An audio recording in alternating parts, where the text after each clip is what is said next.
Let me first thank each and every one of you for taking out your precious time and to meet us tonight and to convey the message very loud and clear to the entire world that we stand together against terrorism. तो ये संदेश हम सब ने देना है कि आतंकवाद के खिलाफ हम सब एकजुट होकर खड़े हैं।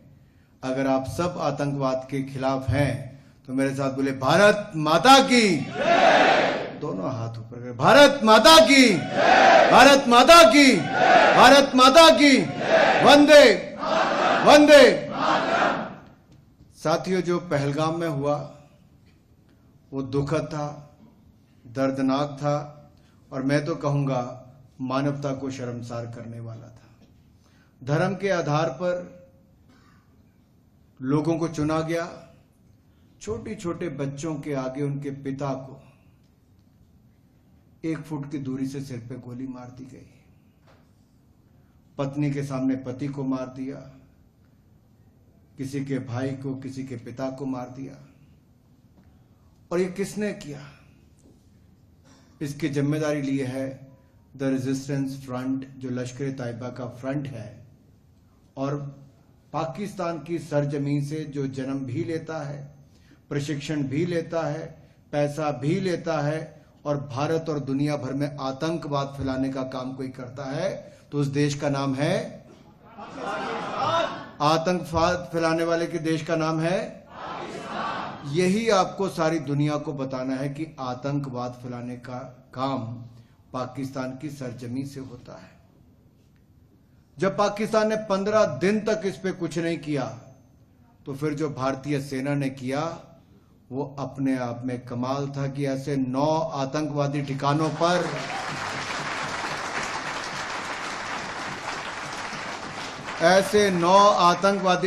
पर प्रहार किया कि उनको भी कहने पड़ा कि 10 लोग चले गए, साथ में मैं भी चला गया होता तो ठीक ही होता।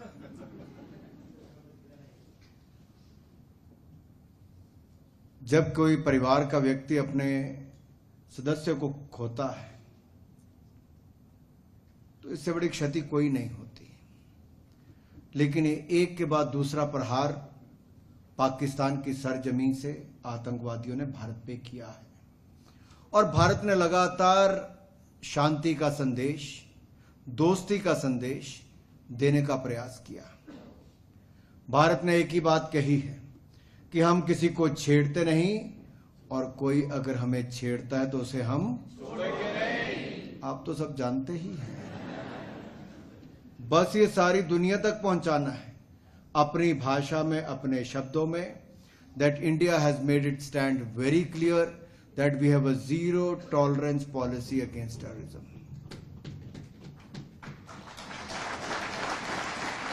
और जो प्रधानमंत्री मोदी जी ने कहा है talk and trade can't go together, so talk and terror can't go together, trade and terror can't go together, and blood and water can't flow together.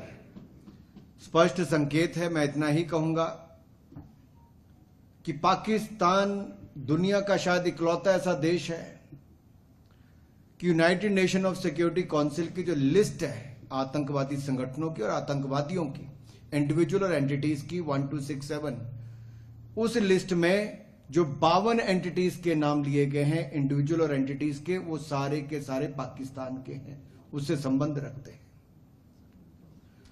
Bharat और पाकिस्तान पिछले 75 वर्षों में कहां से कहां पहुंचे।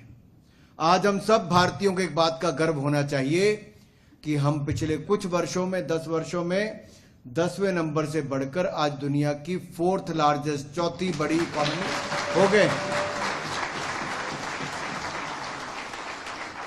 हम इकॉनमी में आगे बढ़ रहे हैं और पाकिस्तान आतंकवाद बढ़ाने में आगे बढ़ रहा है।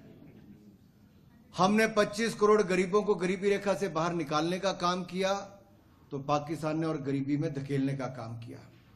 मैं इतना ही कहूंगा, हमें अपने प्रयास भारत के विकास के लिए करते रहना है। आप सभी भारतीय जो देश से बाहर आए हैं, भारत के एम्बेसडर के रूप में काम कर रहे हैं। आपके ही मेहनत, आपकी ईमानदारी आज भारत की पहचान बनी है। हम कतर में थे तो वहां पे भी सबसे बड़ी संख्या किसी की है तो 8,30,000 हिंदुस्तानी वहां पर रहते हैं। आज मैं साउथ अफ्रीका में आया हूं जहां नेल्सन मंडेला जी की भूमि है और महात्मा गांधी जी के देश से आया हूं, तो हम यही कह सकते हैं यहां पर भी हर भारतीय ने भारत का नाम रोशन ही किया है, आगे भी करेंगे। मैं इतना ही कहूंगा बस अंत में, क्योंकि भारतीय सेना जिस पर हम सबको गर्व होना चाहिए, पाकिस्तान की ओर से चाहे मिसाइल आई, लड़ाकू विमान आया, या फिर आजकल तो ड्रोन भी छोड़े जा रहे थे, एक को भी अपनी सरजमी पर नहीं आने दिया, हवा में ही उनको खत्म करने का काम